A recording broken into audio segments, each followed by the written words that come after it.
Kelsey. This is my channel, The Fancy Hat Lady Reads. I'm wearing one of my fancy booktube hats, and this is a book haul. This is a book haul that's going to cover books I acquired over the course of, I think, November, December, and January, so that includes Christmas and my birthday. It covers a couple of very highly anticipated new releases for me, and it covers a good deal of stressed out used book buying. I buy a lot of used books when I'm stressed, for very cheap.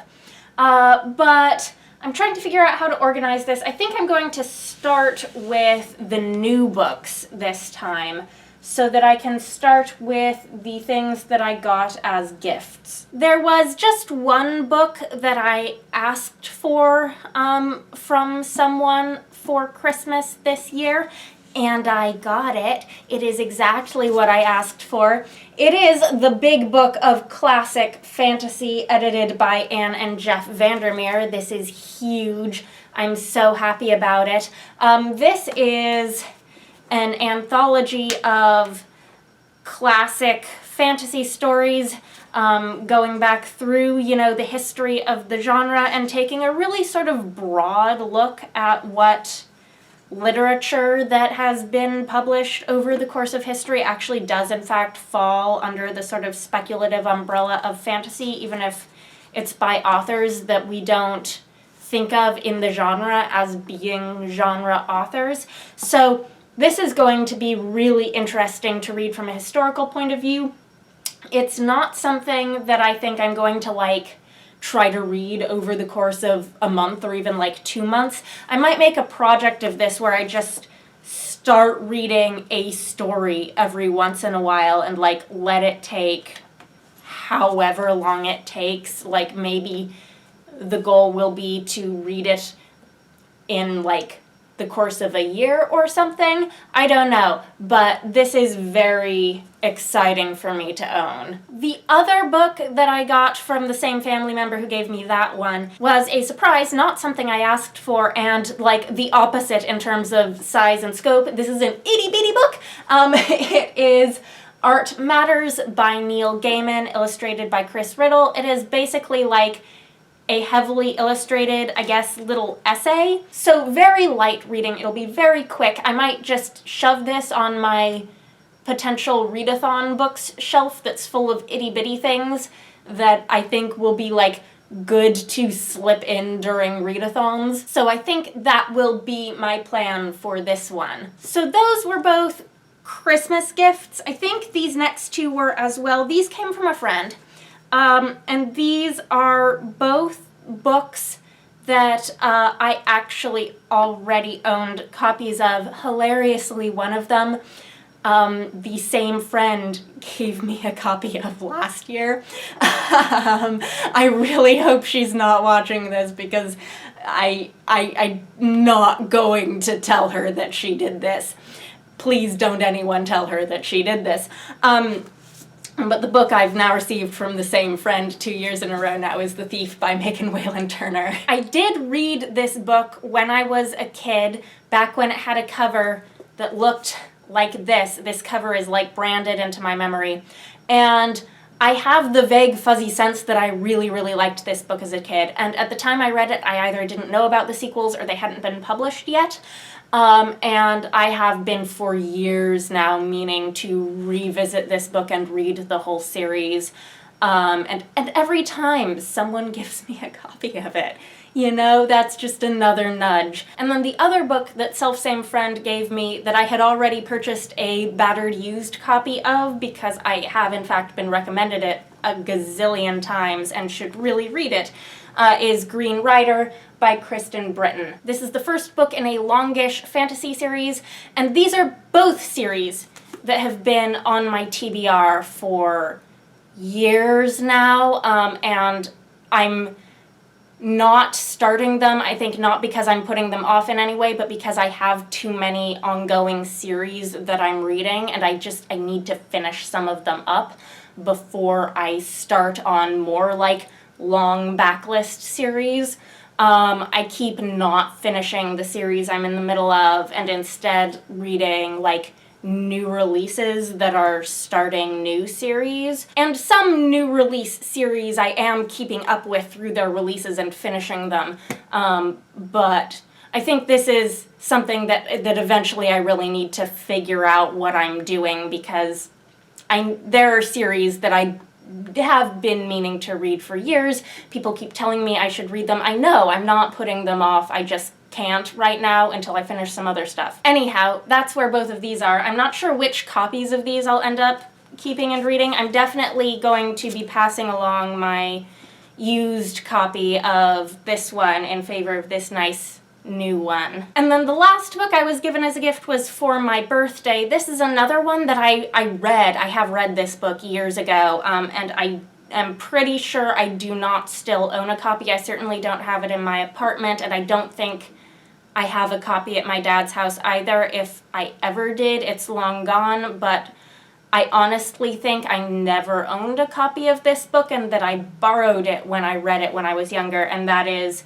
Stargirl by Jerry Spinelli, which is a classic YA novel that I remember had a huge impact on me in my young teens. So I don't know if I'm going to plan on actually rereading this anytime soon, but I'm happy to have a copy, and it might be something that I want to revisit if I ever get in the mood for like nostalgic contemporary YA, which is not something that's like happening a lot for me lately, but it could happen. I always keep those possibilities open. I don't rule things out. So now I'm going to talk about the other new books on this list, the ones I bought myself because they were highly anticipated releases for me, like some of my most anticipated releases of last year and this year. So the first is The Starless Sea by Erin Morgenstern, which came out in November. I forgot to pre-order it, and then the day it was released I was like, oh my gosh,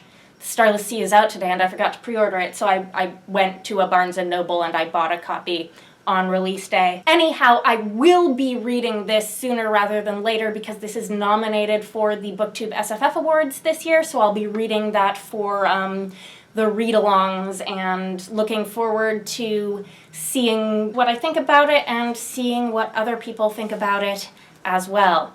And then the second book that I have was a January release, I believe.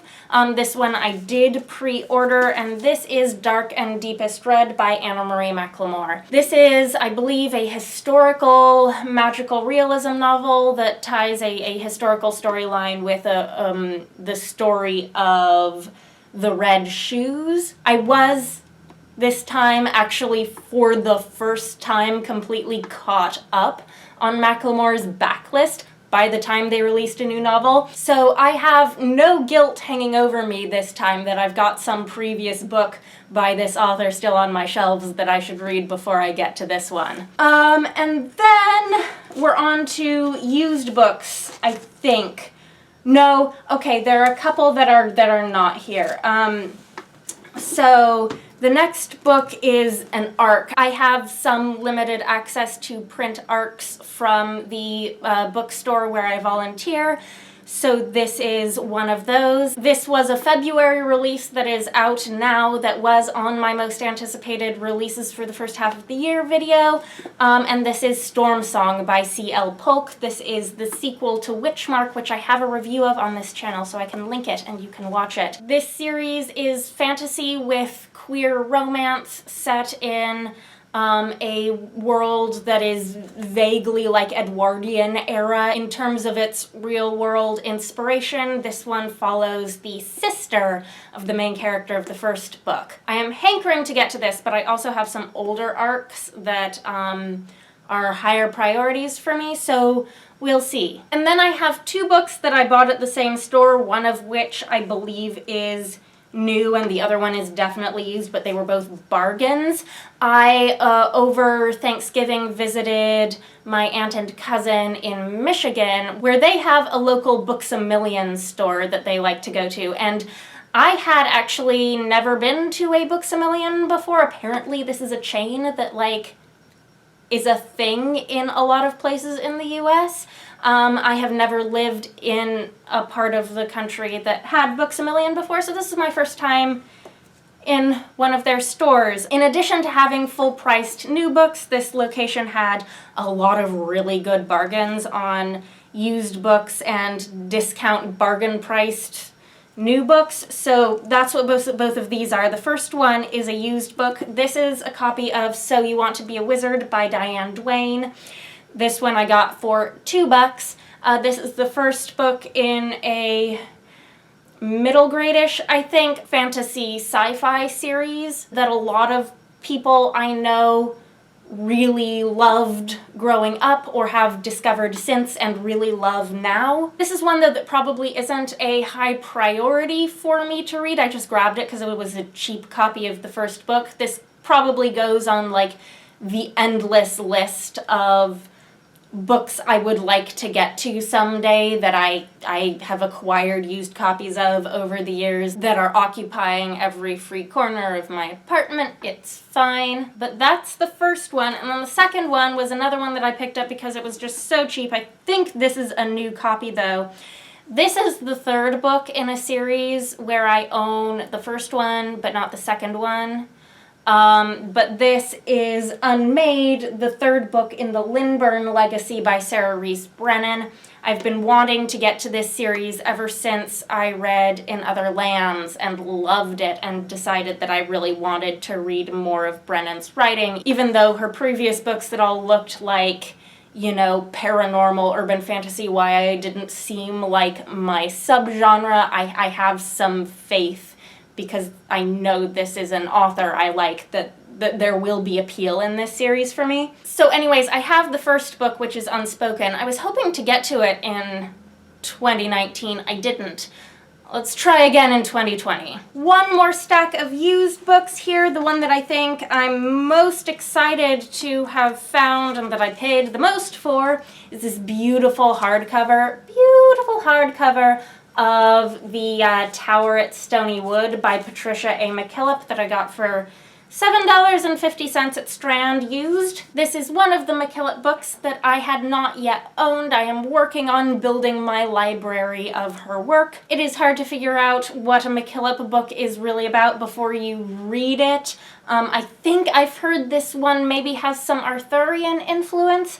I am not sure, but it is gorgeous. It is McKillip. It is mine now. And then, ooh, this next one is another sequel to a book I've not yet read. This is an old edition in a little protective baggie of Death's Master by Tanith Lee, which is the second book of the Tales from the Flat Earth series. The first book is Night's Master, and I have the new mass market paperback edition of that, which is gorgeous. That's been on my TBR for ages as a sort of older stories that build together to make other stories type of narrative thing that I'm just very interested in as a reader. Anyhow, I'd had the first book for a long time but hadn't been actively searching for the further books in the series because I wasn't really sure if I was going to end up liking it or not. And then Maya from Maya Reads read the first book and had glowing things to say about it on her channel. So I was like, well, if Maya liked it, I probably will. So I might as well buy this copy of the second book while I have the chance, because I honestly don't see those in stores all that often, new or used. Next are 3 $1 books that were all on the very impulsive side of things.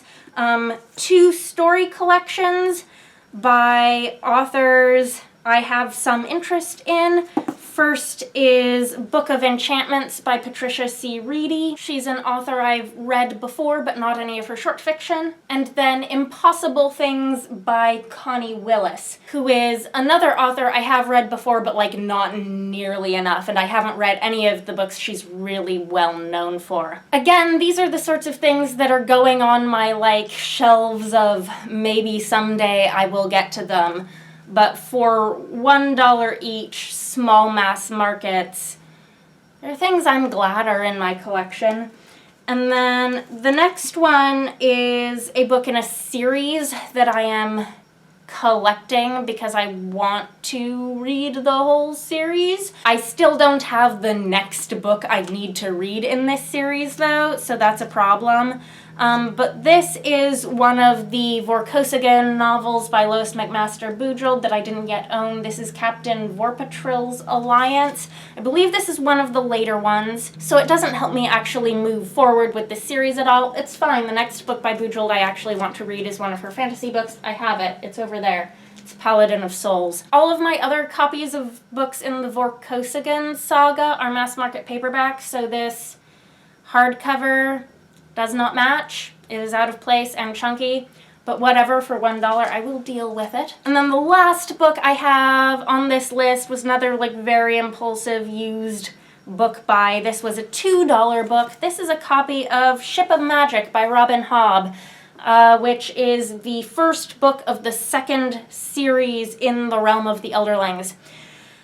Oh boy, I've not yet read anything by Robin Hobb. I don't actually know if I will like her type of epic fantasy. I am not usually a huge fan of big, sprawling fantasy epics.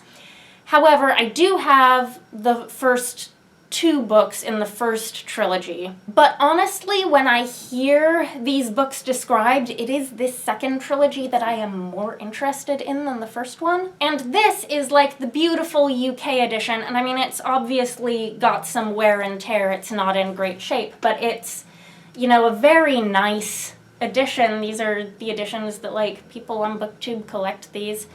People order them from Book Depository because they can't get them in the US, and there it was sitting on a $2 used book cart. I will almost certainly never have any of the other books in the series in these editions, but yeah, I am weak, and I bought it for $2. So that was the end of my book haul. Let me know what you thought of any of these books and my flimsy rationales behind acquiring them. Anyhow, I hope you're having a nice day. That is all. Bye for now.